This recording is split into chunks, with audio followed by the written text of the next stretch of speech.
stalled negotiations for a new IATSE basic agreement are set to resume on June 26, just days before the July 31 expiration of the current contract. Long hours, safety and pension and health benefits are the union's chief concerns. An industry-wide strike, if it comes to that, would be the first in the union's 125-year history. Related IATSE contract talks break off but are expected to resume bargaining with management's alliance of motion picture and television producers began April 2 but broke off just 3 days later. They are seeking a new contract covering some 43,000 behind-the-scenes workers who are members of 13 Hollywood locals, including 3 national locals, Cinematographers Guild Local 600, Editors Guild Local 700 and Art Directors Guild Local 800. On April 5, we put the negotiations on hold when it became clear that the employer was not prepared to address our key priorities of safety, sustainability and equity, the Cinematographers Guild said in a recent communique to its members. We will resume negotiations on June 26-27. Workdays are not uncommon, has long been a concern to many members of the union. In 1997, camera assistant Brent Hirschman was killed in a traffic accident on his way home from a 19-hour day on the set of Pleasantville. And in 2014, transportation driver Gary Joe Techman was killed after falling asleep at the wheel after working an 18-hour day on the set of Longmire.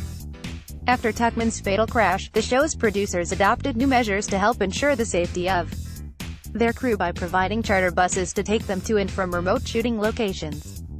Famed cinematographer Haskell Wexler even made a documentary about the dangers of long hours in the movie industry called Who Needs Sleep? We believe the decades-old challenge of unsafe hours is critical and that this negotiation offers our best opportunity to have it addressed in a meaningful and comprehensive way, the Cinematographers Guild told its members. We are fully committed to fighting for a healthy, productive workplace where every crew member has the reasonable expectation of a safe work environment and a safe drive home. Safety should never be reduced to an economic issue. Related Hollywood's grueling hours. Last year, the motion picture industry pension plan had $3.7 billion in assets and $5.1 billion in liabilities. Funded at only 72%, it was the most underfunded of all the industry's multi-employer pension plans. IATSE Local 600, sustainability of our benefit plans remains paramount, the Cinematographers Guild told its members. Adequately funding MPI requires 3 things: ongoing employer contributions, dependable investment income and payments linked to distribution, aka residuals. The evolving landscape of our industry has created new distribution opportunities which in turn have created the need for a funding structure that aligns with those new opportunities. As the industry evolves, we must claim our share of that future, specifically by replacing funding sources that will become obsolete over time, e.g. DVDs.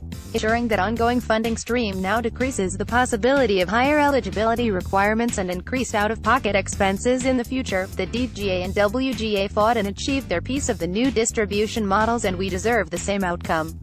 The union also wants more equity in the industry standards for those employed in new media.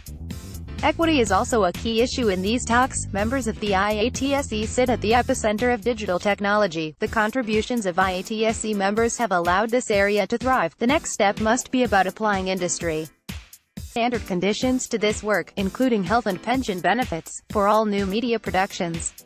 The union added, bargaining will resume, and we plan to return to the table dedicated to reaching an agreement. That is our intent and our goal. Now is the moment to claim our piece of a safe, sustainable and equitable future.